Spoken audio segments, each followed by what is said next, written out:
睇嗰個天橋設計又嚟到村屋咧，為客人咧安裝一啲露台封咗露台嘅防貓防蚊嘅產品。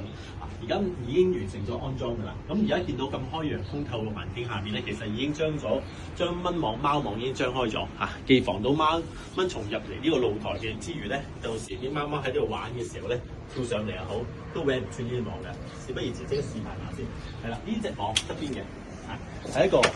撞鎖款，撞落去鎖住咗有鎖嘅，鎖住咗，然之後轉密碼鎖咧就開唔到啦。出面嘅人係入唔到嚟嘅你都要帶穿佢啦咁樣。但貓貓啊、雀仔啊等等嘅昆蟲入係唔會經過呢度咁高清嘅油鋼網入到嚟。好，咁另外正面主體呢個大約4米闊嘅個村屋嘅露台咧，咁係已經安裝咗呢一個高清單開嘅隨意停嘅網。呢個網咧係防寵物嚇親嘅玻璃纖維網，咁但係咧就非常之襟用內卷。咁可以咧一撲落撲到尾都冇問題，然之後由呢邊拉過嚟，又係單手一撲過，一樣佢去到呢個位置咧有個鎖，一撳落去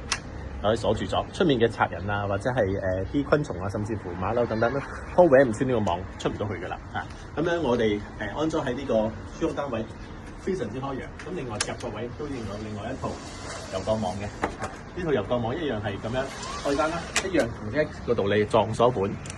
昆蟲入唔到嚟，咁樣有貓貓開唔到，貓貓跳喺呢啲位置，有佢隨便喺度玩，望風景，望出面嘅雀仔，安全透氣美觀。咁貓貓多咗咁大嘅活動空間咧，非常之開心啦咁如果係咁你其實如果人啦，我哋除咗貓貓喺度玩之外咧，都可以喺呢度擺啲餐台